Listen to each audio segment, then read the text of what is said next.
Vision Bangla television.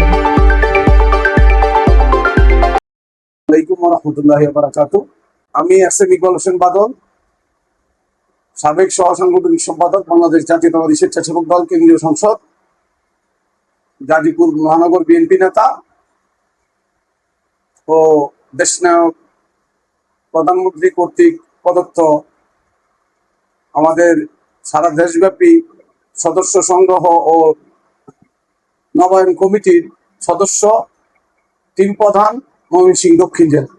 আমি আপনাদের মাধ্যমে গাজীপুর মহানগর সহ সারা দেশবাসীকে 24-এর গণ অভ্যুত্থানের সকল শহীদ, আহত এবং রাজপথের সকল সহযোদ্ধাদেরকে জানাই আমার পক্ষ থেকে বিনম্র শ্রদ্ধাঞ্জলি।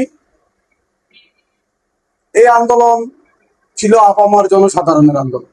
ছাত্র জনতা, শ্রমিক, মেহনতি মানুষ এটার স্টেক হোল্ডার। শুধুমাত্র একটি গোষ্ঠী যে আন্দোলন করেছে কিংবা এই আন্দোলনের পথ পরিক্রমায় ছিল এরকম না।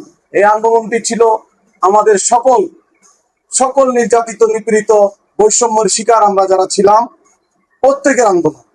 এই আন্দোলন কারো একার না, এই আন্দোলন কারো একার না। এই আন্দোলনের মালিক কোনো একক গোষ্ঠী না।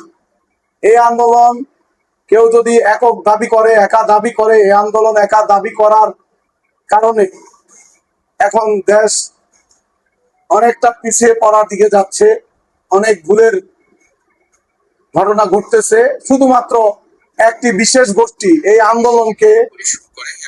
আন্দোলনকে তাদের একার দাবি করার কারণে। আমরা সকলেই জানি যে ছাত্র জনতার এই আন্দোলন যখন শুরু হয়েছিল, এক পর্যায়ে যারা আজকে এই আন্দোলনের অন্যতম সুবিধাভোগী, যারা ইন্টারিম গভর্নমেন্টে যারা রাষ্ট্র ক্ষমতায় অধিষ্ঠিত হয়েছিল, তারা এই আন্দোলন ডিবি কার্যালয় থেকে বন্ধ করে দিয়েছিল। তখন আমাদের নেতা, আমাদের প্রাণপ্রিয় নেতা, বর্তমান প্রধানমন্ত্রী, বিএনপি চেয়ারম্যান তারেক রহমানের নির্দেশে এই আন্দোলন চলেছে। এটা আপনারা সাংবাদিক সমাজ, দেশের আপামর জনসাধারণ জানেন। এই আন্দোলনটি বেগবান করার জন্য আমাদের দলের মহাসচিব, সিনিয়র যুগ্ম মহাসচিব রুহুল কবির রিজভী, উনি আমাদেরকে সবসময় নির্দেশনা দিয়েছেন এই আন্দোলনটি করার জন্য। আমাদের মাননীয় প্রধানমন্ত্রী, নির্বাচিত প্রধানমন্ত্রী, উনি আমাদের যারা আমরা রাজপথে ছিলাম, ত্যাগ স্বীকার করেছি, জেল জুলুম, হামলা মামলার শিকার হয়েছি, তাদেরকে উনি কতটা মূল্যায়ন করছেন। অবশ্যই উনি সবাইকে পর্যায়ক্রমে মূল্যায়ন করতেছে। আপনারা ইতিপূর্বে দেখেছেন রাজপথে থাকা অনেককেই বিভিন্ন জায়গায়, রাষ্ট্রের গুরুত্বপূর্ণ জায়গায়, বিভিন্ন জায়গায় পদত্যাগ করা হয়েছে। বিভিন্ন জায়গায় ওনারা সম্মানজনক জায়গায় গেছেন। কেউ দলীয় পদ, দলীয় সম্মান পাবেন, কেউ রাষ্ট্রের কোনো দায়িত্ব পাওয়ার মতো যোগ্যতা থাকলে রাষ্ট্রের দায়িত্ব পাবেন, কেউ নির্বাচন, সামনে আমাদের স্থানীয় সরকার নির্বাচন আছে, সেই নির্বাচনে আপনার জনপ্রতিনিধিত্ব করার জন্য আমাদের দল থেকে অনেককেই মূল্যায়ন করা হবে। একটা রাষ্ট্র এবং সরকার পরিচালনার জন্য সময় দরকার। তা আপনার একটা ফ্যাসিজম যাওয়ার পরে গভর্নমেন্টটা ইন্টারিম গভর্নমেন্টের পরে আপনার আমাদের সরকার গঠনের আজকে 5 মাস অল্প কিছুদিন। তা আমরা এই সরকারকে এখনো জাজমেন্ট করার সময় আসে নাই, এই সরকারকে বিচার করার এখনো সময় আসে নাই। দেশের সমস্ত খাত থেকে ফ্যাসিস্টরা লুটে পুটে নিয়ে গেছে।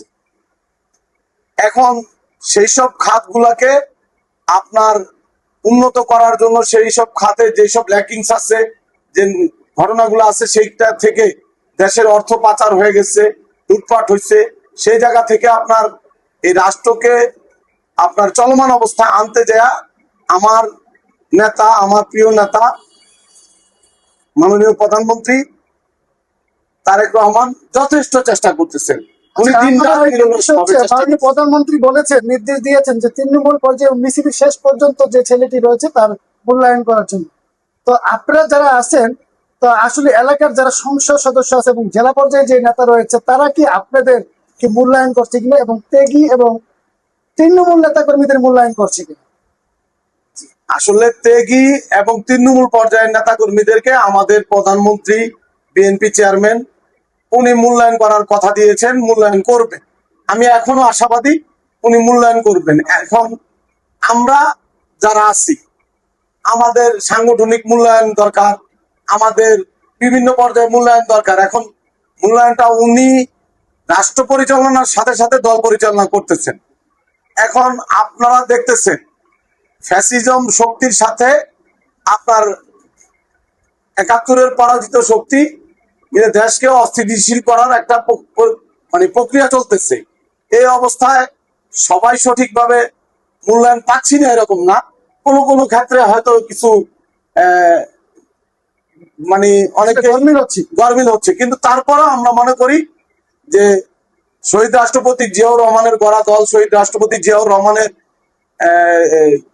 সন্তান, আমাদের দেশনেত্রী, গণতন্ত্রের জন্য আপসীর নেত্রী খালেদা জিয়ার সন্তান অবশ্যই এই দল এবং দেশকে সঠিকভাবে পরিচালনা করবে এবং এই দলের প্রতিটি কর্মী আমরা মূল্যায়িত হব ইনশাআল্লাহ।